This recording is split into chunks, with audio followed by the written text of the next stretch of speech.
Hello people, I'm the Real Comic Gamer. Today I'm going to be counting down my top 5 favorite deaths in all of comics as far as superhero deaths goes, not like other deaths, not like, oh, here's when Ben Parker died or anything like that. We're talking about superheroes themselves. So yeah, it's not exactly what was the best overall story, it's more the death itself and some things leading up to it and the impact and stuff like that as far as how I rank them. So anyways, let's get into it. Starting off at number 5, I have the death of Steve Rogers, Captain America. Now this was done very well. I really enjoyed how Civil War led up to this and everything that happened with Civil War. It was a really good story. It's a huge story in the Marvel Universe, and then at the end Steve Rogers turns himself in. He's ready to face trial, but then he gets shot before he's able to face trial. He gets shot by crossbow, he gets sniped by him, but then the final blow is delivered by Sharon Carter, his closest, his love, his girlfriend. She kills him, and so that was kind of a big deal because of the fact that it was just such a shocker for the moment. I mean, when it happened, it was like, oh crap, Sharon killed him. You could tell that Sharon killed him. It wasn't exactly that big of a surprise in that aspect, but you did not expect Sharon to kill him.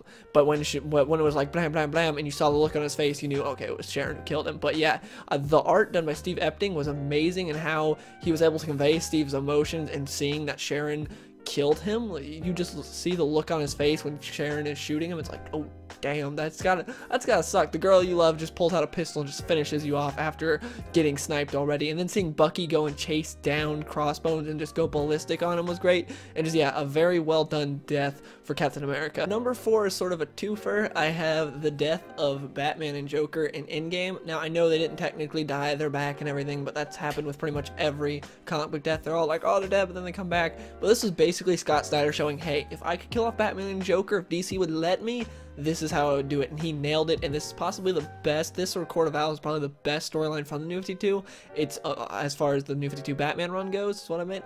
It's amazing, it's very well done, and just that final battle when Batman is down, he goes down to the deepest dark caves in Gotham, and he's down there, and Joker tells him about, you know, I know how you told me you knew your cave, well these are my caves, and he's like, I know every inch of them. And then he's talking to Julia, who's Alfred's daughter, and she's like, okay Batman, just hold on to the line, I can bring you up out of the cave. And Batman's like, no, he'll follow me, he'll get out. He's like, just don't worry about it. And so you see that Batman's kind of accepting his fate, and then they just go at it, just beating the crap out of each other. They're both bleeding out. The dialogue is fantastic. This is what we all wanted from Death of the Family, because Death of the Family was a really good storyline, and then the end, nothing happened. It was a good storyline, but then in the end, he kind of tells you stuff that you already knew as a reader, and it was kind of stupid. Like Joker reveals all this stuff, like, oh, I could do whatever I want, you'd never kill me, and stuff like that. And it's like, yeah, we already knew that. That wasn't a surprise. We already knew that. And then, like, nothing happened. Joker, like, jumps off a waterfall. That's like, that was very anticlimactic. For how good the story was leading up, it was very anticlimactic. And then Endgame gave us that Joker story we wanted. It was big. It had consequences. It was very well done. And when they're both at the end sitting there bleeding out, and Joker's crawling towards the Dionysium, or however you pronounce it, stuff that can heal him, he's crawling towards it. Batman just kicks him. He's like, no, tell me you forgive me for not believing you sooner, that you're like the man in the pictures and all that.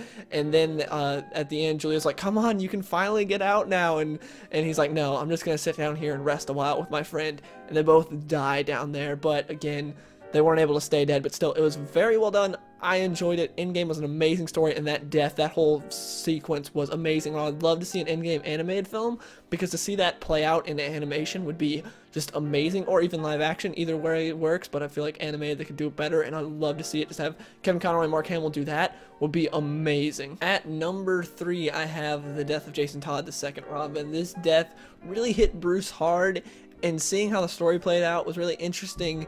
Seeing that Jason, all he wanted to do was find his mother. He had a couple different women that he figured were probably his mom, when he was trying to track her down and figure out who she was. And then he finally found her. He finally found his mother. He was all happy. And then she's like, nah, I'm gonna turn you over to the Joker, because I've been embezzling, and if you turn in the Joker and all this other stuff, then that means they're gonna find out I was embezzling into this medical fund. So yeah, bye. And she like sees her son getting the crap beaten out of him by the Joker, and she struggles a bit, but she kind of just looks away and is like, eh. And then Joker's like, yeah, you saw all this, so no witnesses, you're gonna die too. And Joker ties her up in there, and then Jason and her blow up together. And yeah, this was one of the most graphic deaths, if not the most graphic deaths in the DC universe as far as a big hero goes. This was huge to see Jason, a kid, getting beaten to death by a crowbar and then blown up, and then Batman holding him in his arms. That was huge, and just, yeah, this was a very big, impactful death, and he actually stayed dead for a while, unlike most comic book heroes. The death of Jason Todd was just something to behold, and one of the best stories for a comic book character's death. At number 2, I have the death of Rorschach in Watchmen. Now, this was a one-and-done book, so obviously the death was pretty huge, because you know he's not going to come back, because there's not going to be another book, so, well, until DC Rebirth, we're going to get more Watchmen-y stuff, so who knows, maybe we'll come back in that.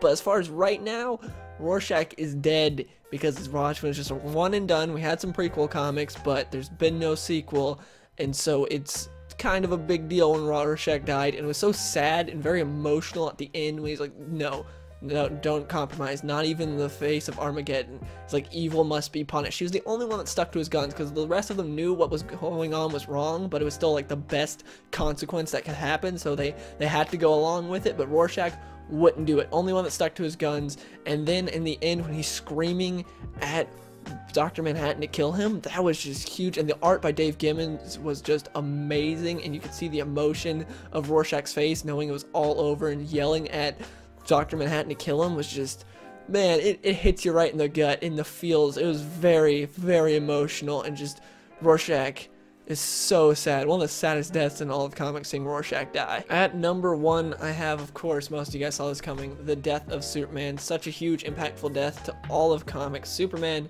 one of the biggest icons in comic books, the granddaddy of superheroes, died. It's a character that no one really thought would die. You know, he had been gotten his butt kicked in the past and stuff like that, but no, I always saw him as indestructible, never thought he'd die. And then this Doomsday guy comes on the scene. No one can stop him. He's destroying everything. He's killing a bunch of people. He destroys the Justice League, just takes them out like they're nothing. Superman is barely having any effect on him, isn't wearing him down at all. He's just killing people left and right. And he's just Superman. We see him getting bloodied and just messed up, and then in the end, Superman's like, this is it, I'm gonna stop him even if it kills me. Metropolis is where I hold the line. They have that epic battle in Metropolis. This fight prior to this went on forever, but then the final issue in Metropolis when they're fighting was done so great. The art is amazing. Dan Jurgens killed it with the writing here, and just seeing them go at it, and then they both kill each other with one final blow, and seeing Superman have to give it his all, because he was holding back before this. I mean, he's practically dead right now. He's very low energy. He's not full power, so he's not like a full powered Superman just letting it all go. That would be a different story, but before this, Superman thought he could hold back and beat him like he does everyone else, but no, here he realized he has to let loose, and he just goes at it. He brings every trick in the book he's got. He's still getting destroyed, but then he's finally able to give that final blow to kill him, and we see it in Jimmy's lens when Superman kills him and Doomsday kills him. They both die with that final blow, and then seeing Lois crying, holding Superman's body,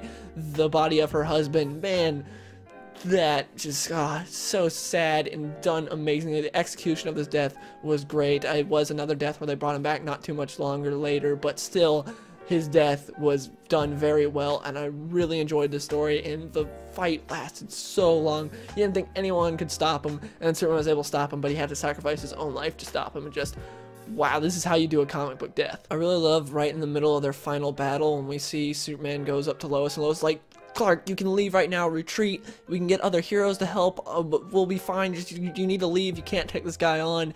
And then Superman's like, no, this is my final, this is it, I have to take him down, the JLA has already been taken out, it's up to me, I have to stop him, too many innocents in jeopardy. He kisses her, tells her that he loves her and he always will love her, and he goes, and she has to watch her husband go and sacrifice himself for everyone to make sure that this threat is stopped. And then I do really love that choice that the artist chose to see, like, right after the final blow when they both die, you see them in Jimmy's lens, and I love that choice to, I love it, it looks so cool on the page, and just, yeah. Again, one of the best deaths, my favorite, not one of the, it is the best death in all of comics, in my opinion, as far as superhero deaths go. Anyways, I know there's some deaths that I left out of here. I have not read every single superhero death, and also this is my personal opinion, so please let me know in the comments below what are your top 5 favorite superhero deaths in all of comics. Anyways, hope you guys enjoyed the video, and I'll see you guys in the next one.